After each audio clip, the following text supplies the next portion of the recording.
So look where we are again. Again. Had it been at least 2.5 months since last? Was it something like that? You needed to come back in? Yeah. You didn't fancy respite care? You fancied hospital stay instead? Is that what happened? Oh. Hey you. Hey you.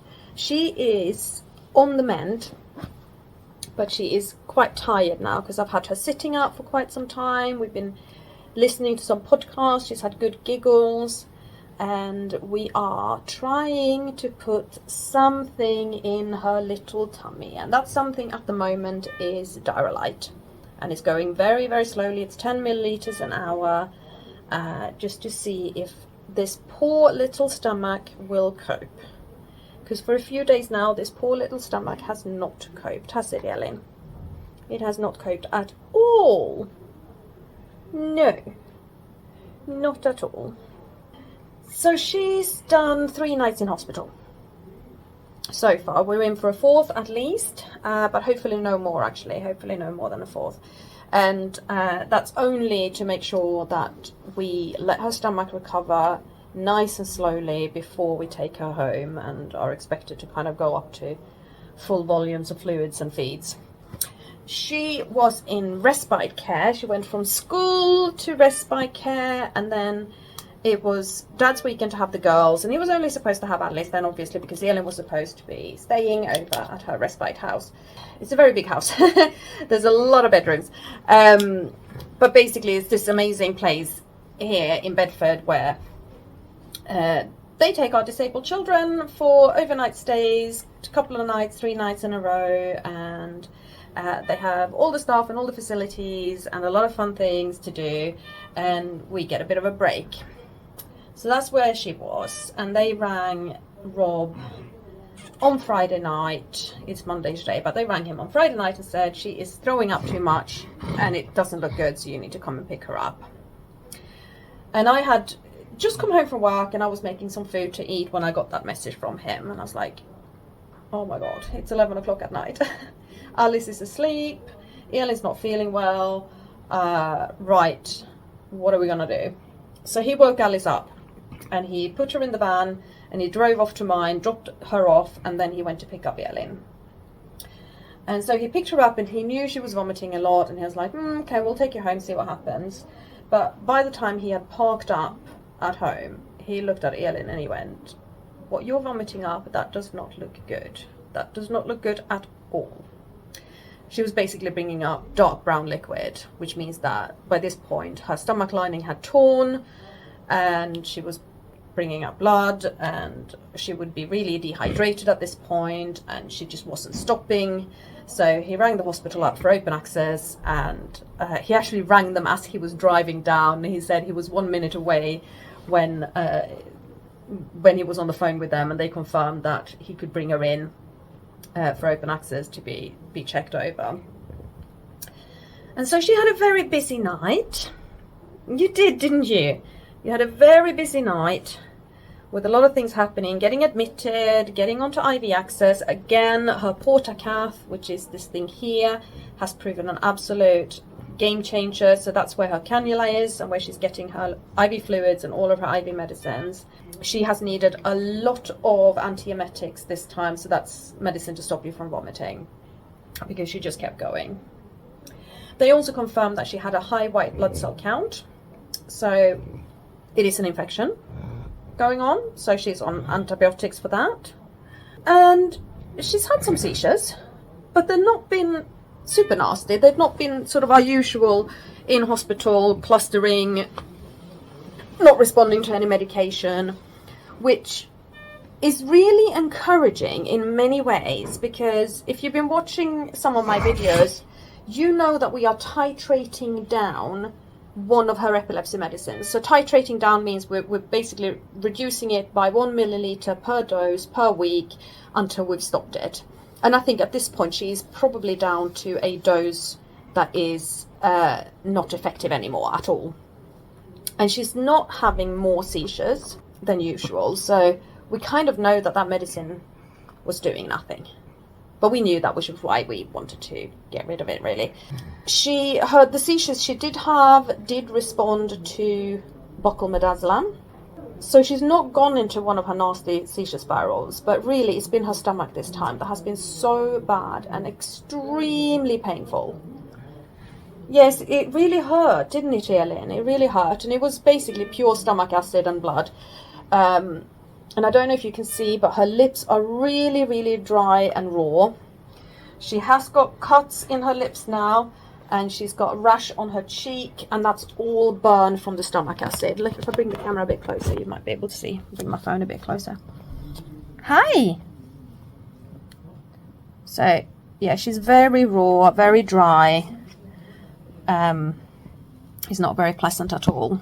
And yeah, I suppose that's sort of it. Today I'm hoping to get some answers. Are we getting some answers, Elin? Of course we're not getting answers. This is Elin we're talking about. We don't have answers. That was one of our dietitians. Yeah, one of our dietitians poked her nose through the door. It is so funny because we always have to write a bloody plan. A fluid plan and a feeding plan, and then I do my own thing anyway because this is Elin and I know her best. So the dietitian has promised me a couple of bottles of 14E Peptisorb, which is a kind of formula that's sort of pre-digested. It's sort of broken down as an enzyme formula, which is much easier on Elin's stomach than anything else. So that's where we're going to start when I start giving her feeds. At the moment, I don't know if I said... Oh, another one coming in. Who's... We have just had the loveliest pharmacist in the room, haven't we? Wasn't he sweet? He was really sweet. Yeah, pharmacist came and had gone through all of Elin's medicines, which was fantastic because we're now out of Silenar, which is one of the medicines to control Elin's excessive dribbling, and as you can tell, she is at the moment. I also don't have any hyoscine patches here, which is the other medicine we use. Now, at the moment, there is a national shortage of hyoscine, so we don't even know if we can get them. So what he's going to do is he's going to get us another bottle of Silenar, so we can give Elin 3 doses of that, and he's going to see if he can get us hyoscine.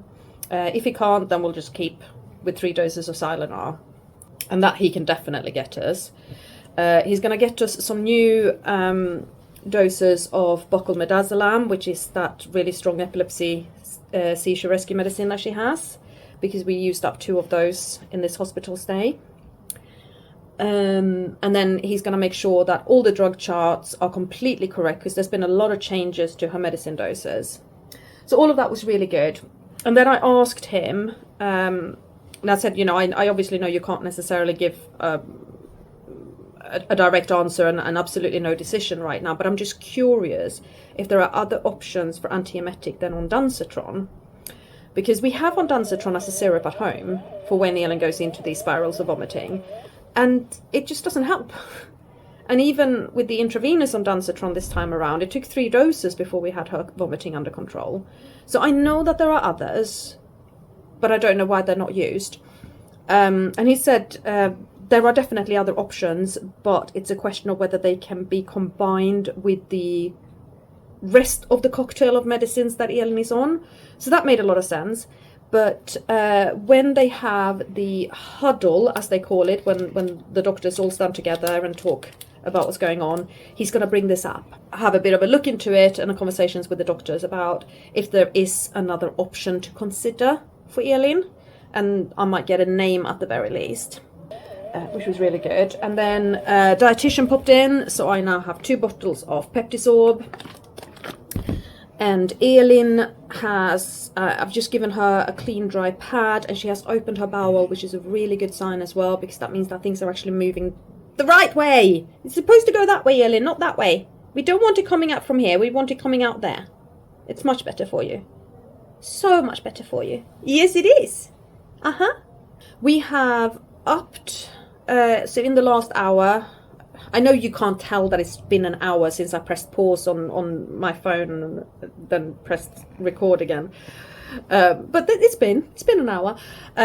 We have put a new bag of IV fluids on. It's back there somewhere. It's probably in that wonderful glare. Do you like my halo? that's going on behind us. I wonder if I can get a better... Ooh, maybe. Let's move that. Oh, that's better. Why didn't I think of that before? Like, Mummy, how many years have you been vlogging now and you can't place a phone in the right place to film on? Yes, a new bag of IV fluids up, and we have reduced the rate the IV fluids are going, and we have increased the rate of Diarrhea going through Elin's Mickey button. So she's having 35 milliliters of Diarrhea going into her tummy now. And we're going to see how she tolerates this for several hours now. And then basically I'm going to see what she gets up to, and then maybe start getting some actual nutrition into her and not just fluid replacement. And I'm hoping that I'm going to get some lunch, because if I'm not getting any lunch, I don't really know what I'm going to do. I might have to unhook Elin from everything and take her down to the canteen and buy some yucky hospital food, instead of getting yucky hospital food for free. But yes, we're on day 3 and Elin is starting to feel a lot better. But she is obviously still quite weak and tired and dependent on getting things through her porta cath as opposed to through her stomach. All through this hospital stay, there are certain medicines that they can't give intravenously. So her baclofen, her muscle relaxant, they don't have an IV version of that. So that we've been given through the Mickey. The same with the Silonar, so the anti-dribble medicine. And the same with her melatonin and her clobazam. So that's 4 medicines that we don't have as an IV option.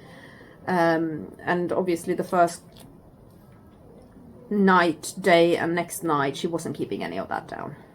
And we'll still keep going with IV medicines whilst the port is still active. Just, it's all about not overloading her system right now, but we'll do it nice and slow. We haven't seen the doctors yet, but I suppose I will come back on when we have. So we're going to say bye for a bit. We're going to sit and listen to something, or I'm possibly going to edit. And Elin might have a little bit of a nap because she's starting to feel very tired. Okay.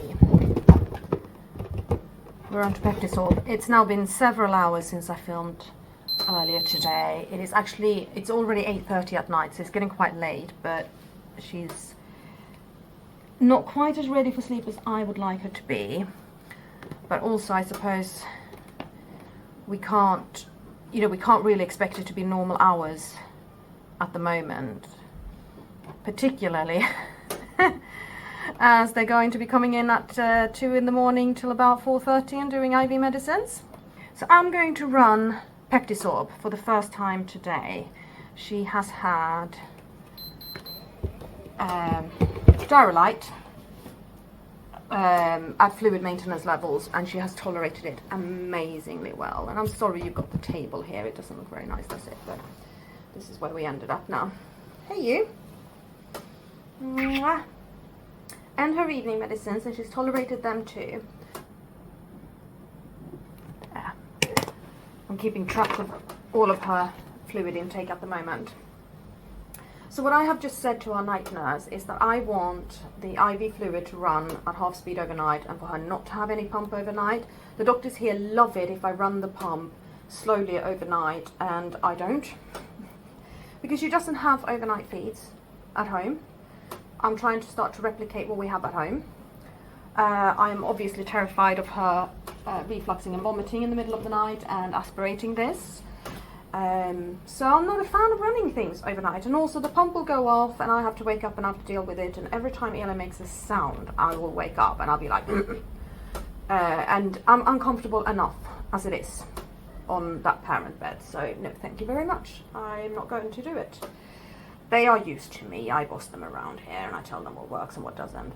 But I do think Elin is ready to have some actual feeds into her belly and start dealing with that. We've had some really nice big gurgles going on with the higher volumes of Diarrhea. She's passing urine really well, so I'm not worried at all. And yeah, it really is bedtime, but I'm gonna let her have this feed before I give her her melatonin. However, I am also going to dim the lights so that she does get a chance to get a rest. So I only turn them on to come on and finish this vlog. So there we have it. Tomorrow we're going to be on the home run, and yeah, she's getting out tomorrow. I know her. She is safe to be off the IV. She really is, but we still have IV medicines prescribed, and as I say, I'd rather have her on IV overnight than on pump. And then tomorrow we'll be able to get her up to adequate fluid levels, and then we can manage her at home the rest of her recovery. Yeah, she goes down so fast, and then when she starts recovering, she recovers so fast as well. So that's it. We're gonna say night vlog. Thanks for watching. Please subscribe. Please contribute to our fundraiser. There will be a link in the comments. No, there won't be. There'll be a link in the description. And I will see you again, probably when I'm home. Something like that. Yes. Night. Bye.